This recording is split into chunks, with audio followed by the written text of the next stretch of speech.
Welcome back to road to 2300 series day 40.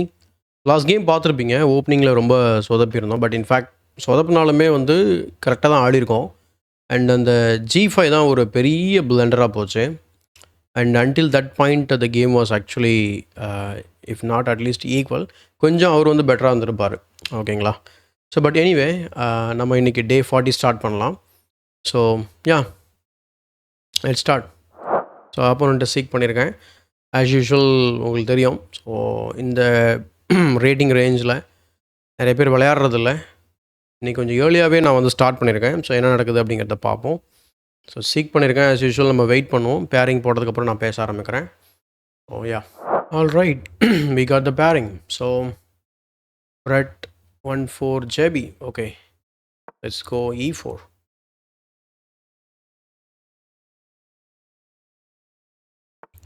So கிட்டத்தட்ட ஒரு 3 minutes மேலே வெயிட் பண்ணோம். ஸோ காரகான் டிஃபென்ஸ் நம்ம ஆஸ் யூஷுவல் சென்டர் எடுத்துப்போம். ஸோ அட்வான்ஸ் கேரகான் தான் ஆட போகிறேன். அதில் டால் வேரியேஷன். ஓகேங்களா? ஸோ ஷார்ட் வேரியேஷன் விளையாடலாம் நைட் F3 போட்டு. But H4 will be more interesting. Like H4 threatening to trap the bishop immediately. Yeah. So இப்போ ஈவன் நம்ம G4 கூட அட்வான்ஸ் பண்ணலாம். பட் அது ரொம்ப இதுவாக இருக்கும். So let's challenge the bishop. The bishop is undefended. So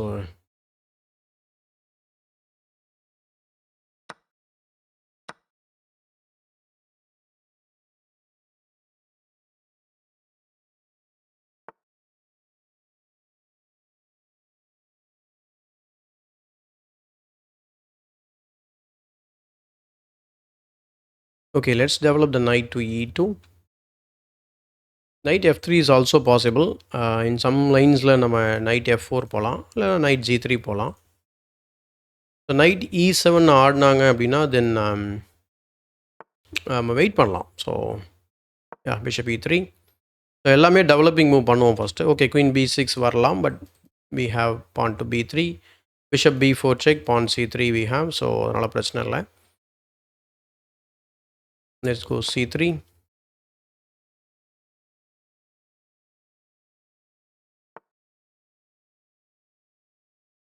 S. Okay, let's develop the knight. C4 நான் invite பண்ணுறேன், வேணா விளையாடட்டும் அப்படின்ற மாதிரி. So let's let him play that.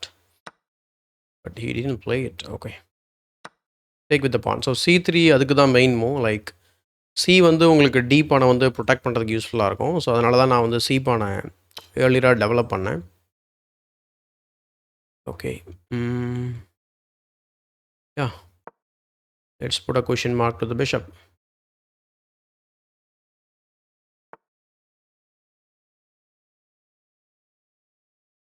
Let's gain some space on the queen side.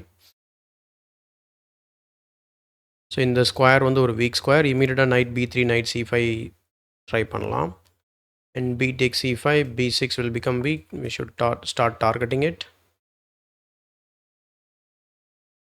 So first நான் வந்து இப்போ king சைடில் கேன்சல் பண்ணலாமா அப்படின்ற மாதிரி யோசிக்கிறேன். பட் ஓகே, நம்ம பீஸ் இம்ப்ரூவ் தான் பண்ணிக்கிட்டு இருக்கோம். Even though we are moving the same piece. So that's okay.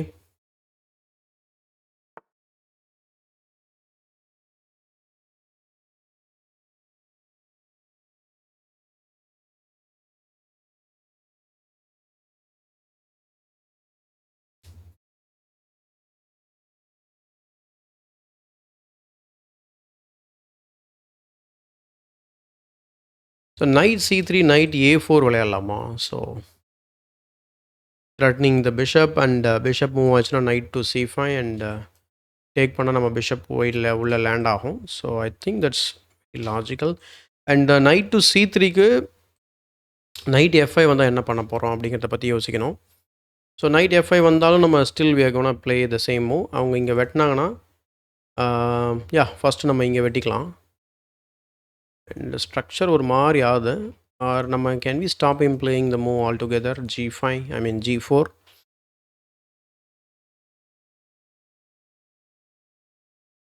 But நம்ம கேஸ்லிங் பண்ண முடியுமான்னு தெரியல. ஓகே ஓகே, நான் G4 நான் அதாவது நைட் இங்கே வந்தால் நம்ம வரக்கூடாதுன்னு G4 நான் கன்சிடர் பண்ணுறேன். நான் G4 விளையாடனோடனே அவர் இங்கே மேலே பானை ஏற்றினார் அப்படின்னா சேலஞ்ச் பண்ணிட்டாருன்னு வைங்களேன். தென் இன் தட் கேஸ் நம்ம என்ன பண்ணுறது? So I will go pawn to G5 and then knight to F5 anyway. So yeah, let's go with this plan, knight to C3. Knight G3மே ஒர்க் ஆகும், அதுவுமே நான் கன்சிடர் பண்ணியிருக்கலாம். I think yeah, probably I think misplayed this, not a blunder or a mistake, but knight G3ல கொஞ்சம் பெட்டராக இருந்திருக்கலாம் அப்படிங்கிறதான் என்னோட ஐடியா. லைக் knight C3 மட்டும் நான் I want to chase the bishop, but yeah, all right, he castled.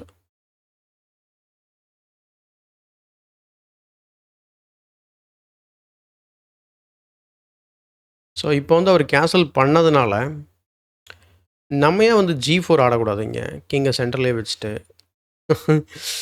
இல்லை? Let's play G4.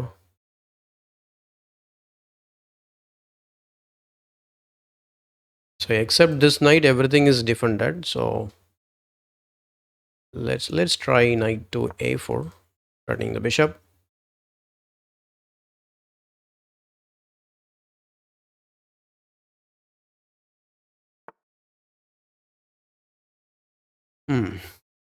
G5 விளையாடலாமா? G5 விளையாடினா pawn இங்கே வரும். So queen E2 followed by G5 விளையாடினா கரெக்டாக இருக்கும்ல? அல்லது ரூக்கை நம்ம மூவ் பண்ணிவிட்டு பண்ணலாமா? இல்லை கிங் E2 போட்டு ரூக் A G1 ஆடிட்டு பண்ணலாமா? Can we defend the king side, I mean queen side attack? Let's play knight C5 first.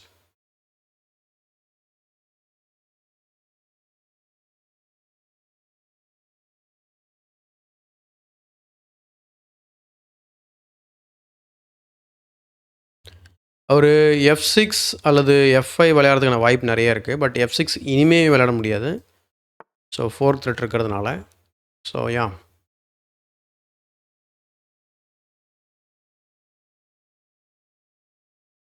So knight இனிமேல் கிங் சைடில் எதுவும் ஒரு கீ டிஃபெண்டர் கூட இல்லைன்னு கூட சொல்லலாம். I think we are good with the pawn push. Wait பண்ணுவேன், கொஞ்சம் ஏதாவது ப்ரிப்பேர் பண்ணிவிட்டு பண்ணலாமா? G5 பானை இங்கே போடுறாரு அப்படின்னா தென் G6 கரெக்டுங்களா? ஸோ G6 இந்த பான் இங்கே இருக்கும், பட் இந்த பான் இங்கே இருக்கும். Okay, let's try queen to E2. Wait பண்ணுவோம், டைம் இருக்குது. ரொம்ப வேகமாக டெசிஷன் மேக் பண்ணுற மாதிரியே ஃபீல் ஆகுது. பான் டு G5, பான் இங்கே. நான் குயின் E2 போட்டு அட்டாக் பண்ணால் சிம்பிளாக G6 போடுவார். It's of no use. And the டான் square will become heavily weakened. But ஆனால் பான் தான் இருக்கும். சரி, ஓகே. இன்னொரு G5 H5 and then G6. G6க்கு அவர் பானை மூவ் பண்ணாலும் இல்லை வெட்டினாலுமே அவருக்கு இங்கே பிரச்சனை இருக்குது. பட் இன் பிட்வீனில் அவர் இந்த நைட்டை வெட்டினா நான் இங்கே வெட்டுவேன், திரும்ப வெட்டுன்னு சொல்லி இதாகிடும். அதுக்கப்புறம் அவர் ஃபைல் க்ளோஸ் பண்ண வாய்ப்பு இருக்கா? டெஃபினட்டாக நம்ம ஆப்போஸாக பண்ண மாட்டோம் இந்த பொசிஷனில்.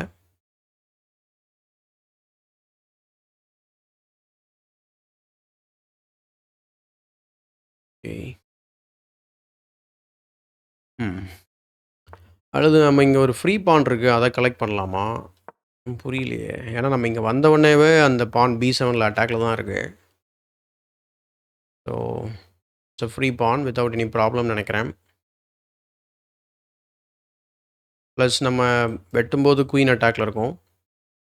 So queen C7 followed by knight back to C5 or this knight goes in on C5. அது ரொம்ப ரிஸ்க்காக இருக்கும். Knight takes queen C7, queen A6 is definitely playable. Okay, let's take the free pawn first. It is attacking the queen. So and இன்னொரு பியூட்டிஃபுல்லான விஷயம்னா D6ல கூட நம்ம land ஆகலாம். Okay,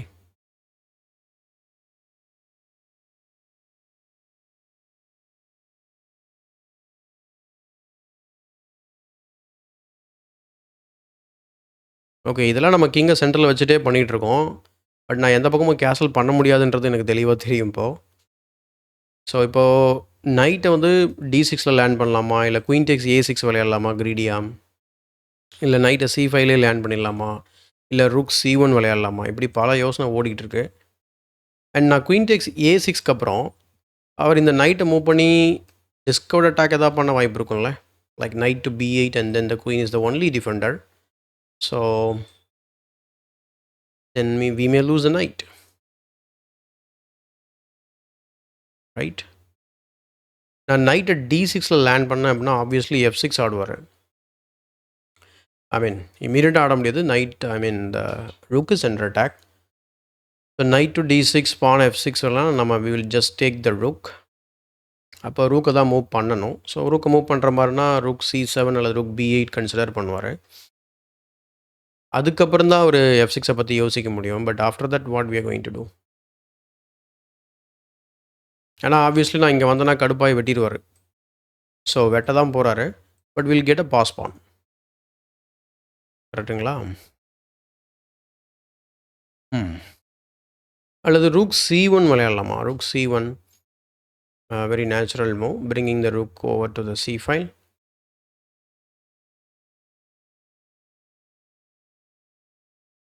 ஏன்னா இப்போ ரூக் வந்து நைட் வந்து அன்டிஃபரெண்டாக இருக்கிறதுனால அவங்க ஏதாவது இந்த மாதிரி டாக்டிக்கல் ஐடியா வர வைக்கவும் வாய்ப்பு இருக்குது. இதில் இன்னொரு விஷயம், முக்கியமான விஷயம் என்னென்னா நைட் d6க்கு அப்புறம் எனக்கு பேக்வேர்டில் ஸ்கொயர்ஸ் வந்து ரொம்ப ப்ராப்ளமாக இருக்குது. அப்போ என்ன ஆகும் அப்படின்னா நைட் d6க்கு அப்புறம் ரூக்கை மூவ் பண்ணுறாருன்னா queen takes a6 and then we can drop the knight to b5. ரொம்ப ஆக்வர்டாக இருக்கும் பொசிஷனு. பட் ரெண்டு பீஸ் கொஞ்சம் அவுட் ஆஃப் த கேம் மாதிரி தெரியும். But I think that's playable. Knight b5 இருந்துக்கிட்டு திரும்ப நம்ம d6ஏ போக முடியும். இன்கேஸ் அவர் f6னா பொசிஷன் ஓப்பன் ஆகும். So f6 say we take and then you may push the pawn down. So I'm not sure. So probably knight c5 is best, I guess. Okay. So obviously queen takes a6 is a blunder. So one of the knight, I mean not one of the knights, this knight on d7 will go and attack the queen. And queen to b5. Oh, queen to b5 is there. Queen takes knight here, queen to b5. வேறு எதுவும் pressure பண்ண முடியுமான்னு பார்த்தா பண்ண முடியாது. Yeah, let's take the free pawn.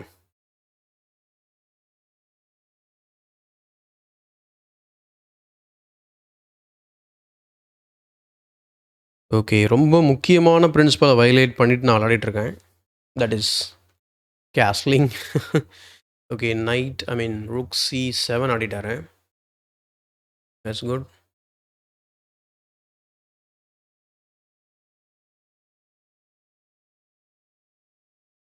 Rook c1 விளையாடணும் அப்படின்னா இது ஒரு த்ரெட்டு தானே.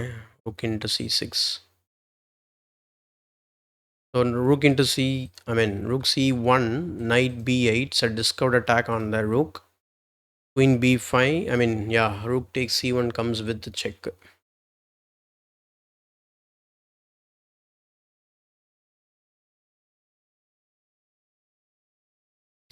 So once again, rook c1. I think this knight goes. Okay, இந்த நைட் பின்னாடி போனால் இங்கே வெட்டலாமா? ரொம்ப க்ரீடியாகவே போயிட்டுருக்க மாதிரியே எனக்கு ஃபீல் ஆகிட்டே இருக்கு. Or can we just play pawn to b5 just to kick the knight and try to win the bishop directly?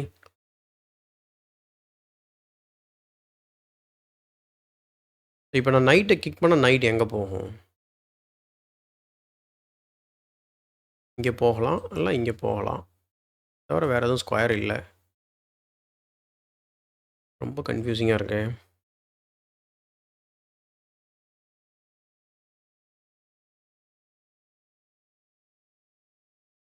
Okay, so எனக்கு என்ன தோணுதுன்னா நம்ம 2 பான் அப் இருக்கோம். பேசாமல் ரிஸ்க்கே எடுக்காமல் நம்ம நைட்டை கீழே ட்ராப் பண்ணிவிட்டு எக்ஸ்சேஞ்சுக்குள்ளே போயிடலாமா அப்படின்ற மாதிரியும் தோணுது எனக்கு. பட் ரூக் c1ல ரொம்ப ஆப்வியஸான மூவ் மாதிரியும் தோணுது. பட் நைட் b8க்கு அப்புறம் என்ன பண்ணுறது? நைட் b8னா my queen is hanging. Queen b5னா rook takes c1, bishop takes c1 and then rook to c8. So இதெல்லாம் இருக்குது. So yeah, let's go back.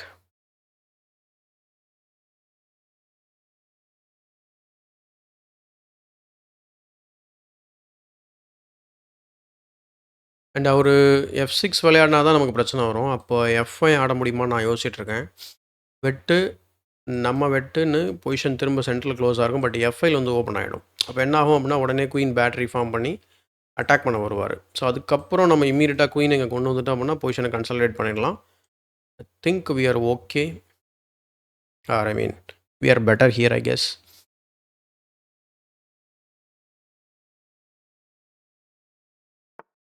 Yeah. So is going after the centre. Very principled move. But இதில் ஒரு சின்ன சிக்கல் இருக்குது. என்னென்னா இப்போ இந்த இ பான் வந்து வீக்காக இருக்குது.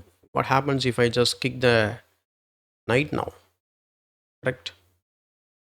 Kick the knight, knight e8 is there. Suppose knight b8 போனோம்னா queen takes e6 check and then queen trade and then there is a fork. So knight b8 போயிட்டா அந்த இது எதுவுமே ஒர்க் அவுட் ஆகாதுல்ல. knight b8, knight takes d7, knight to c5.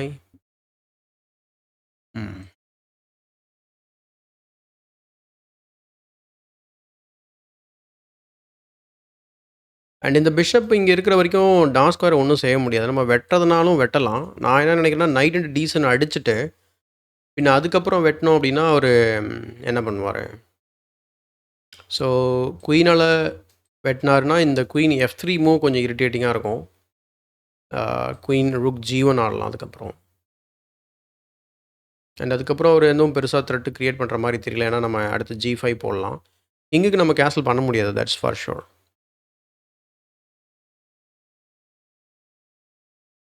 அல்லது queen சைடில் cancel பண்ணாலுமே இப்போ அவர் இங்கே வெட்ட போகிறாரு. வெட்டுன்னு பானை புஷ் பண்ணுவார். So centre is opening up anyway.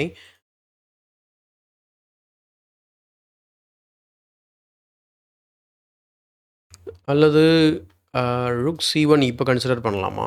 ஆனால் இப்போ பான் அட்டாக் இருக்குது. அதான் யோசிச்சுட்ருக்கேன். f4 விளையாட முடியுமா நம்மளால்? சரி, ஓகே. எனக்கு என்ன தோணுதுன்னா நைட் டீசன் அடிச்சுட்டு அதுக்கப்புறம் இந்த பானை வெட்டிடலான்னு தோணுது. அதுக்கப்புறம் நைட் எங்கே வைக்கலாம்? டைம் ஆகுது, கெயின் ஆகும். Let's take the night first. ஏன்னா நம்ம எக்ஸ்சேஞ்ச் பண்ணுறதா தானே சொல்லிட்டு இருந்தோம்.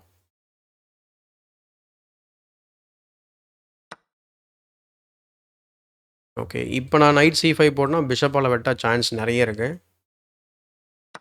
அது குயின் கொஞ்சம் மிஸ்பிளேஸ் ஆகிருக்குன்னு வைங்களேன். ஸோ குயின் கொஞ்சம் மிஸ்பிளேஸ் ஆகிருக்கு. அப்புறம் ரூக்கால் தான் வெட்டுவார். பானால் கூட வெட்டலாம். பட் ரொம்ப ரிஸ்க் அது என்னை பொறுத்த வரைக்கும். அண்ட் இப்போ என்ன எனக்கு தோணுது அப்படின்னா லைக் நம்ம வந்து பான் g5 அலையாடலான்னு தோணுது. ஏன்னா இப்போ நம்ம ரூக் வந்து f6 ஸ்கொயரில் இருக்குது. So pawn g5 followed by வெட்டினார்னா நம்ம இப்படி வெட்டிட்டோம்னா h5 ஓப்பன் ஆகும். So let's play pawn to g5.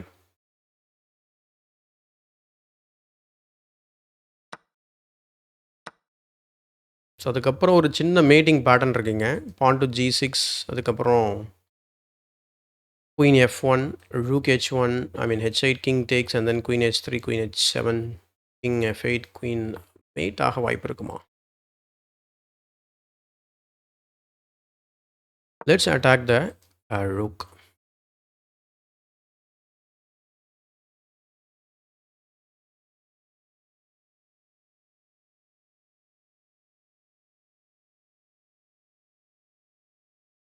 So queen f7 வச்சார்னா pawn to g6 and that's all. I mean queen f8 அந்த மாதிரி போகலாம். ஸோ யா, அடுத்து next knight to d2, kicking the rook away. The rook is almost trapped. இந்த ரூக்கை move பண்ணால் போதும், நம்ம mat பண்ணுறதுக்கு சான்ஸ் நிறைய இருக்குது. பட் இப்போ குயின் வந்து இங்கே வந்தாச்சு.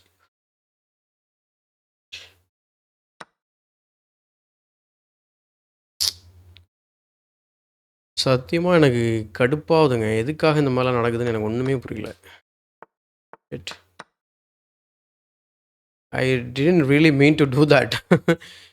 நான் ரொம்ப எக்ஸைட் ஆகிட்டேன்னு நினைக்கிறேன். கடுப்பாகுதுங்க. ஐயோ காட். அது ஸ்ட்ரைக்.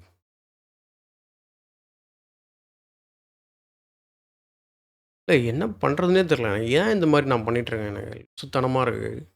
பார்க்குற உங்களுக்குமே கடுப்பாகும். டெஃபினட்டாக அவன் ட்ரா ஒத்துக்க மாட்டான்.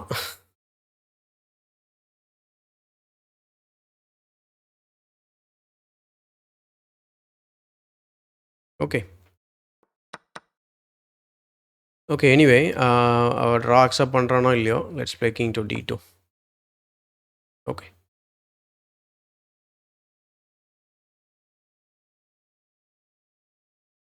Definitely playable. But king safety ரொம்ப கேவலமா இருக்கு. ஸோ அது பிளேயபிளா எனக்கு தெரியல. பட் இந்த ஒரு பானை வச்சு நம்ம ஏதாவது செய்யலாம். ஒரு மேட்டிங் பேட்டர்ன் ஏதாவது கிரியேட் பண்ணலாம். Let's see. இந்த ரூக் அட்டாக்ல இல்ல அப்படின்னா, நம்ம கண்டிப்பா நல்ல மூவா இருந்திருக்கும். That's all. Now it's very difficult to play. King is completely exposed and rook H4 விளையாடலான்னு எனக்கு தோணுச்சு. பட் ஆனால் ப்ராப்ளம் என்ன அப்படின்னா, knight takes and then knight takes, bishop takes, rook takes, queen F2 check, rook இங்க அடுத்த rook இங்கே back ரேங்கில் போடுவார். I mean king D3.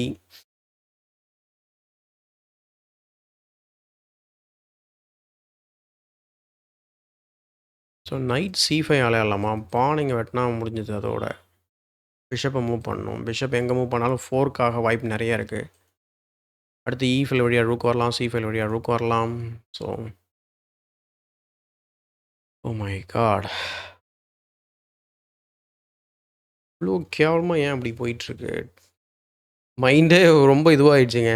விளையாடவே ஒரு மாதிரி இதுவாக இருக்குது. லைக் யோசிக்கவே தோணலை.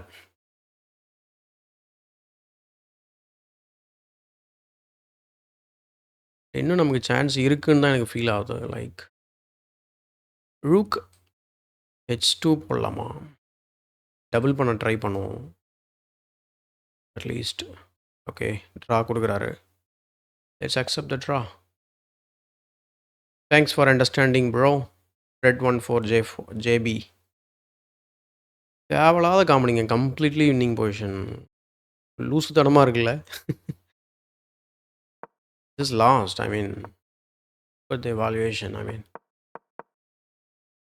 இது விளையாடலான்னு தோணுச்சு. But then knight takes D4 or pawn takes, everything is winning. I mean ஏன்னா இப்போது இதை மூவ் பண்ண முடியாது. இதை மூவ் பண்ணால் ஃபோர்க் இருக்குது. ஸோ ரூக் H2 போட முடியுமா? Night takes D4 or pawn tax. Bishop இங்கேனா night இங்கே. And then let's say we play here and then rook sides are open. Thanks for understanding, Mr. American. And only American he understood. I mean, I think understood everyone.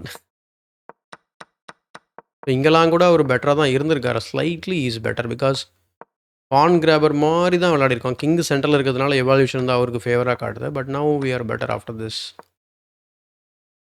Queen to E2 is winning. Queen F5 and then knight to D2. So knight to D2 is simply winning. He cannot move the rook anywhere. Let's say knight takes D4, a counter attack. Bishop takes D4. Oh, queen takes F3. Queen takes F3. Knight takes F3. And then castles. So we'll be 2 pawns up or 1 pawn up. But இந்த மாதிரி நம்ம விளையாடிருக்க மாட்டோம் டெஃபினட்டாக. Counter attack பண்ணனாலுமே knight to D2க்கு rook ட்ராப்பை அப்போ டெஃபினட்டாக கவுண்டர் அட்டாக் கன்சிடர் பண்ணுவார். ஸோ அதனால தான் வந்து ரூக்கை வந்து ப்ரொஃப்ளாக்டிக்காக மூவ் பண்ண சொல்லுது. Rook to D1, rook to C1 எல்லாமே நல்ல move. To C1 winning down the night.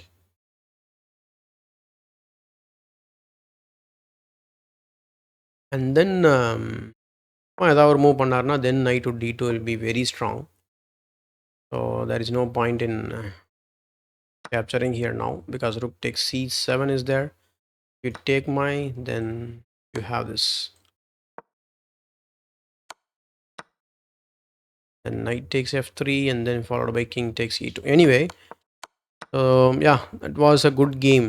ஓப்பனிங்கில் நம்ம வந்து சொதப்பலை. பட் கொஞ்சம் அக்ரெசிவாக விளையாடுறன்ற பேரில் கிங் சைடில் கேசல் பண்ணாமல் ஆடிட்டோம். நல்லது தான். இது ஒரு விதத்தில் நல்லது தான். இந்த இடத்துல நைட் டு D6 ரொம்ப ஸ்ட்ராங்குன்னு சொல்லுது. Rook C7 and then queen tax E6. ஆனால் ரொம்ப வின்னிங் அட்வான்டேஜ் காட்டல. 2 பான் அப்பு, ஆனால் வின்னிங் அட்வான்டேஜ் மாதிரி காட்டவே இல்லை பாரு. It chase equal. Wow. Because of F6. So anyway guys, I think தலைக்கு வந்தது தலப்பாவோட போச்சுன்னு நினச்சிக்க வேண்டியதான். I'm gonna stop the recording today. எனக்கு தெரியல, நான் திரும்ப இந்த மைண்ட் செட்டில் விளையாடணுன்னா எனக்கு எப்படி நான் விளையாடுவேன்றது தெரியல. But that's a relief actually. ஆனால் ஆப்போனண்ட் வந்து ஹீ அண்டர்ஸ்டுட். எனிவே இதுக்கு முன்னாடி நம்ம 2-3 டைம் இந்த மாதிரி நடந்திருக்கு. And I just message him, okay, saying it was a miss click and then he offered draw. But ஆக்சுவலாக ஃபஸ்ட்டு டிக்ளைன் பண்ணிட்டாரு. மெசேஜ் பார்த்தது கொஞ்சம் நேரம் யோசிச்சிருக்காரு. And then he offered me a draw. ஏன்னா அவருக்கும் தெரியும் பொசிஷன் எப்படி இருக்குன்ட்டு. But anyway guys, I will be more careful next time. தெரிலங்க, அது என்ன பண்ணுறதுன்னு தெரில அப்படின்னுவாங்களா, அந்த மாதிரி ஒரு இக்கட்டான சூழ்நிலை மாதிரி எனக்கு தோணுது. அது எதனாலனா, நான் இந்த மார்க் பண்ணுறதுக்காக மவுஸை யூஸ் பண்ணும்போது அப்பப்போ லெஃப்ட் கிளிக் பண்ணிடுறேன். அதுதான் வந்து பிரச்சனை ஆகிடுது. அப்போ குயின் வந்து மார்க் ஆகிடுது. So yeah, thank you so much for வாட்சிங். அண்ட் மறக்காமல் இந்த வீடியோக்கு ஒரு லைக் போடுங்க. அண்ட் மற்றவங்களுக்கு ஷேர் பண்ணுங்கள். சேனலை சப்ஸ்கிரைப் பண்ணல அப்படின்னா சப்ஸ்கிரைப் பண்ணிட்டு பெல் பட்டனை ப்ரெஸ் பண்ணி வச்சுக்கோங்க. அண்ட் இந்த ரிஃப்ளெக்ஷன் வீடியோ பற்றி ஒருத்தர் கமெண்ட் போட்டிருந்தார். நானும் போடுவேன்னு சொல்லி வெயிட் பண்ணிகிட்ருக்கார் போல். பட் என்னால் போட முடியல. ரீசன் என்னென்னா, போட முடியாதுக்கான காரணம் இல்லை. ரீசன் என்னென்னா, அட்லீஸ்ட் ஒரு மைல் ஸ்டோன் நம்ம மார்க் பண்ணிட்டோம் அப்படின்னா அப்போ நம்ம வந்து இது பண்ணுறதுக்கு நல்லாயிருக்கும். இப்போ 2200 வந்ததுக்கப்புறம் நம்ம ரிஃப்ளெக்ஷன் வீடியோ பண்ணலாம் அப்படின்னு தான் வெயிட் பண்ணிகிட்ருக்கேன். அது பார்த்தா இப்போது தெரில எப்போ ரீச் பண்ண போகிறேன்னு சொல்லிட்டு. So what you think? நீங்கள் சொல்லுங்கள் கமெண்ட்டில். So see you on day 41. Bye.